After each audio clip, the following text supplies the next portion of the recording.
سلام عليكم. عايزين نحكي على قصة غرام عبد السلام النابلسي. صلى على النبي. كل من النبي صلي عليه. يلا نحكي الحكاية. عبد السلام كان من الناس اللي بتكره الجواز، وكان معروف عنه وبيتقال عليه المتمرد الأول على الزواج. عبد السلام ما كانش بيكره الستات، لكن هو كان بيكره الجواز. كان كتير العلاقات العاطفية، بس علاقات كده على الطاير من غير تعمق. في يوم من الأيام حضر شنط السفر، وكان بتوجه من بيته في الزمالك إلى المطار، وكان هيطير على بيروت. فتح باب البيت وبعد كده باب العمارة، ولسه هيركب عربيته لقى واحدة ست من اللي بتقول أبين زين أبين، ومصممة توقفه وتقرا له الكف. عبد السلام ما كانش ليه في الكلام ده، بس الست كانت مصرة. فقال لها طب يا ستي خدي شوفي القمر والنجوم بيقولوا ايه في كف ايدي. مسكت الست ايديه، قعدت تقرا الفاتحة كذا مرة وتسمي وتكبر، وقالت له انت هتبقى مليونير. ضحك وقال لها ده منظر واحد برضه وش ملايين، ها وايه كمان؟ قالت له هتتجوز قريب. قال لا لا، انت كده اثبتيلك ما بتعرفيش حاجة، انا عدو الزواج اللدود. ساب العرافة وطلع على المطار وركب الطيارة، ووصلت الطيارة بالسلامة إلى بيروت. وفي المطار كان عشرات من الأصدقاء والأهل والصحاب مستنيينه، وهاتك يا بوس ويا أحضان. ونسي عبد السلام كلام العرافة، ونسي كل اللي اتقال، وخلاص بقى مركز في السفرية بتاعته. بعد كده طلع عبد السلام على الأوتيل، استريح، أخد الشاور بتاعه، أكل لقمة، وبعد كده مسك الشنطة بتاعته وقعد يفضي اللي فيها. وكان فيه معاه العديد من الأوراق، قعد يبص فيهم، فلقى إن كان فيه مجموعة من الجوابات بتوصل له من بيروت كل يوم باسم بنت بتمضي بلقب أو باسم دنيا. كانت بتكتب له كلام حلو قوي، تعبر فيه عن إعجابها بيه وحبها ليه وبأعماله وبشخصيته، وإنها نفسها تشوفه. كانت كمان بتعطر الجوابات بأحلى أنواع العطور. ابتسم عبد السلام وهو بيقرأ الجوابات، جواب ورا التاني ورا التالت، وكانت مجموعة كبيرة قوي من الجوابات اللي ما كانش قبل كده عنده الوقت إنه يقراها. وفي وسط ما هو بيقرأ الجوابات رن جرس التليفون. مسك عبد السلام التليفون وقال ألو، لقى صوت جميل قوي بتقول له أنا دنيا. نزل عليه الاسم زي الصاعقة، لأن كان لسه الجواب في إيديه. قال لها بتقولي مين؟ قالت له أنا دنيا.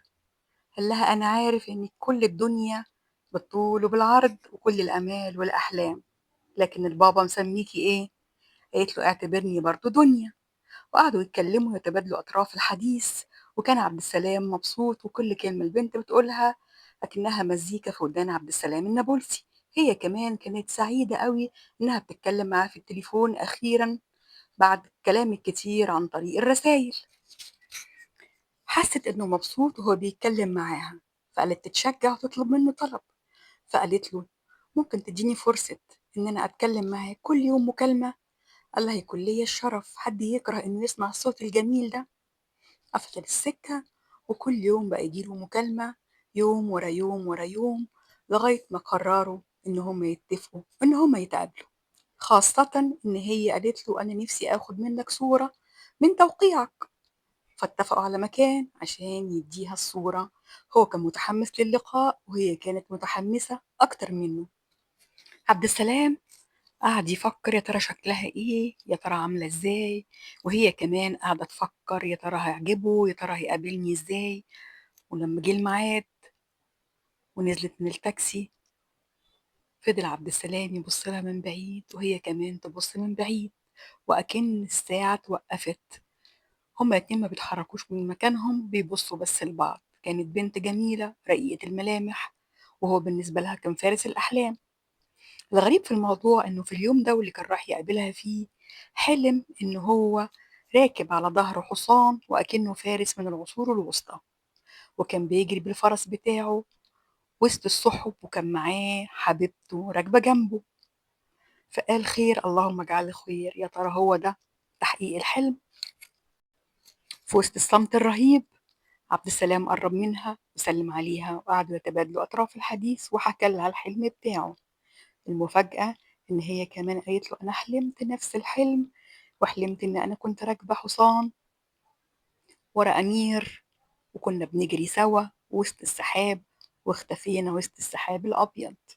عبد السلام عرف في الوقت ده إن دي اللي بيدور عليها، ودي اللي هتخرجه بره العزوبية، ودي فتاة أحلامه. وافتكر كلام العرافة اللي بس من كام ساعة قالت له إنك أنت هتتجوز. عبد السلام قرر ما يضيعش الفرصة، قرروا إن هما يتجوزوا في أقرب وقت ممكن، ويبعدوا عن عيون الناس والصحافة والحساد. وفعلا يتجوزوا بأقصى سرعة أكنهم بيسابقوا الزمن. ودي كانت قصة العاشق الولهان عبد السلام النابلسي اللي وقع على بوزه أول ما راح بيروت. وطلعت المادموزيل اللي كانت بتمضي باسم دنيا اسمها جورجيت. جورجيت أو مدام عبد السلام اللي استحقت تاخد جايزة نوبل إن هي قدرت تقنعه إن هو يعدل عن فكرته إن هو ما كانش عايز يتجوز وكان متمرد على الجواز، وإن هي كلفتته في يوم وليلة. دي كانت همستنا النهاردة، وأنا أختكم همسة ودي قناتي. من فضلكم ادعموني باللايك والاشتراك في القناة عشان تكبر بيكم وليكم. شكرا جزيلا.